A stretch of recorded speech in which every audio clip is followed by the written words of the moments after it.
여러분, 인천의 눈물이다. 그래서 8억의 집값이 4억이 됐다. 이 말이 여러분 사실일까요? 일단 지표로 봐서는 사실입니다. 보시는 것처럼 인천 금단에 있는 금호 어울림 센트럴, 지금 보시면 지난달 17일에 지난달 5월 17일에 84.52제곱미터가 4억 427만 원에 팔렸습니다. 4억 427만 원에. 그런데 이게 가격이 실제 얼마를 갔었냐? 적어도 말입니다. 적어도 지난해 8월까지만 하더라도 이 가격이 8억이 넘었어요. 8억. 8억이 넘었습니다.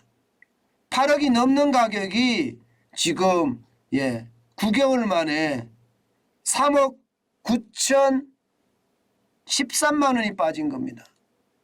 49.11%가 빠졌어요.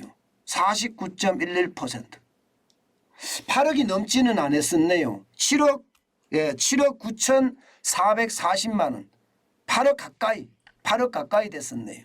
이게 이제 4억 427만 원에 팔렸다는 거죠. 물론 거래 유형을 보면 직거래예요. 중개거래는 아닙니다. 그렇기 때문에 직거래는 일반적으로 보면 증여를 한다든가, 그죠? 그렇지 않으면 뭐 친족 간에 거래한다든가 특수거래에 가까울 거예요. 특수거래에. 그렇지만 떨어지는 것은 이게 기준점이 자꾸 돼간다는 사실이에요. 왜냐하면요, 금단 신도시의 3대 대장 아파트 중에 하나가 우미린더 시그너처입니다. 우미린더 시그너처. 여기가 지난 4월에 4억 9,060만 원에 17평이 거래가 됐습니다. 지난해 2월에 7억 4,050만 원이었으니까 적어도 2억 4,990만 원이 떨어진 거죠. 2억 4,990만 원이 많이 떨어진 거예요. 굉장히 많이 떨어지고 있습니다. 게다가 호반 서밋 1차 같은 경우도 말입니다. 전용 면적 84제곱미터가 지난해 초만 하더라도 분양권이 7억대에서 8억대 시세로 형성이 됐었거든요. 그런데 지금은 매매가가 4억대 초반, 중반에 형성되어 있다는 것. 결국은 집값이 지금 굉장히 많이 떨어진다, 이렇게 이야기할 수가 있는 건가요? 생각했던 것보다가 굉장히 빨리 떨어지고 있는 겁니다. 게다가 말입니다.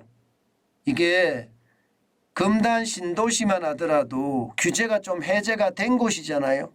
규제가 해제가 됐는데도 불구하고 매물은 더 늘어나고 있습니다. 9월 20일 현재 26,669건이었던 매물이 10월 1일 현재 27,530건으로 3.2%가 늘어나고 있습니다. 이 말은 팔겠다는 사람들이 굉장히 많다는 뜻이에요. 게다가 한국부동산원에서 9월 마지막 주 인천 아파트 매매가격 하락률을 보면 0.31%까지 떨어지고 있습니다. 전주가 마이너스 0.29% 떨어졌거든요. 그런데 0.31까지 떨어지면 2012년 5월 이후 역대 두 번째 하락률입니다. 역대 두 번째 하락률. 그러니 인천의 눈물이라는 단어도 여러분 틀리지가 않지요. 틀리지가 않습니다. 인천이 눈물을 흘리고 있다, 이런 얘기가 되는 거예요. 물론 매매 수급 지수가 떨어지는 것도 봐야 되거든요. 지금 9월 마지막 주 매매 수급 지수는 79.9예요. 이게 100이 기준인데 79.9면 이게 팔려고 하는 사람은 엄청나게 많은데 살려고 하는 사람은 79.9니까 100이야, 기준점 이하니까 굉장히 적다, 이렇게 이야기할 수가 있겠죠. 이것은 결국 가격이 떨어진다, 이런 얘기가 돼요. 게다가 말입니다. 올 하반기에 인천 지역의 입주 물량 줄줄이 대기하고 있습니다. 지금 분기별로 적정 아파트 공급 물량은요 3,703가구로 3,707가구로 분석이 되는데요. 3분기에만 19가구가 공급이 될 예정이고요. 4분기에는 8,472가구가 풀릴 예정입니다. 그러면 더 떨어지겠죠. 굉장히 많이 떨어질 거예요. 게다가 내년 1분기나 2분기에도 지금 공급 물량이 굉장히 쌓여 있습니다. 1분기에는 8,962가구고요. 2분기에는 13,673가구입니다. 그러면 집값이 계속 떨어진다는 뜻이 되는 건가요? 인천은 말입니다. 인천은 지금이 시작이라는 거예요. 지금이 시작. 결국은 계속 떨어진다는 이야기가 되는 거예요. 게다가 공급은 공급대로 계속 일어나고 금리는 금리대로 계속 올라가고 그 상황이 계속된다면 여러분 집값은 예상했던 것보다가 훨씬 많이 떨어질 수도 있다. 이렇게 예상을 합니다. 뭐 30% 떨어진다 40% 떨어진다는 것은 어쩌면 당연하다 이렇게까지도 분석을 합니다. 그만큼 말입니다. 집값은 많이 떨어질 거예요. 지금 인천의 경우도 보면 공급이 계속 많이 늘어나니까 그에 따라서 집값은 계속 빠질 거잖아요. 그럼 여러분 우리는 어떻게 해야 될까요? 우리는 부자가 되고 싶으면요. 발품 팔고 손품 팔아야 돼요. 많이 뛰어다녀야 됩니다. 그리고 내가 이 경기 침체기에 어떻게 해야 될지 진짜 방향타 선정 잘 해야 됩니다. 아마도 종합부동산세도 단일화 될 것 같거든요. 그러면 전체 금액이 다 달라지니까 물론 야당의 어떤 반대가 굉장히 심하겠지만 어떻게 될지 좀 더 두고 봐야 되겠지만 어쨌든 부동산은 제가 지금까지 기자 생활을 하면서 쭉 봐왔는데요. 재산 증식 수단에 죄송합니다. 이런 표현을 써. 저는 웬만하면 이런 표현을 안 쓰려고 그러는데 쓰겠습니다. 진리입니다. 진리. 재산 증식 수단의 진리입니다. 그런데 뭐 그렇게 갈 수밖에 없는 게 지금 지표가 말하는 현실입니다.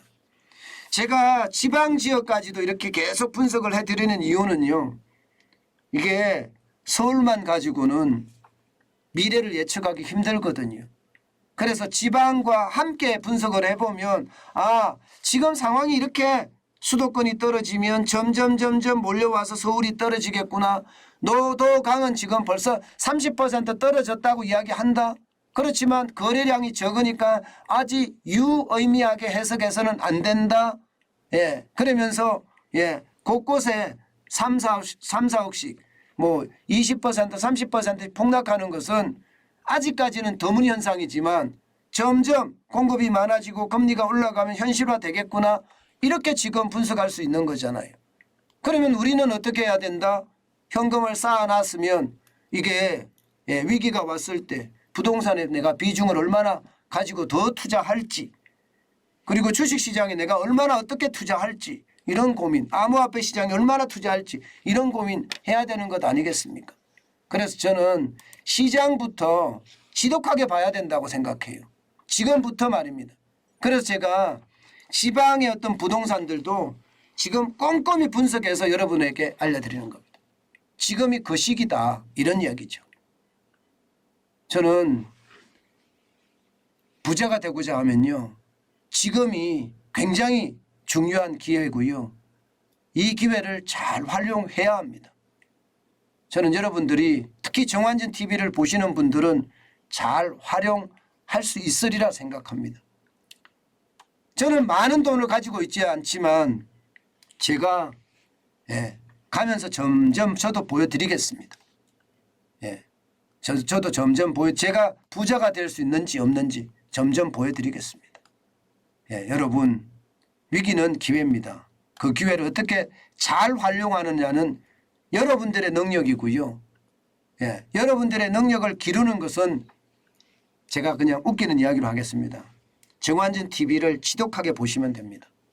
그러면 여러분들의 경제적 판단 능력이 굉장히 높아질 겁니다.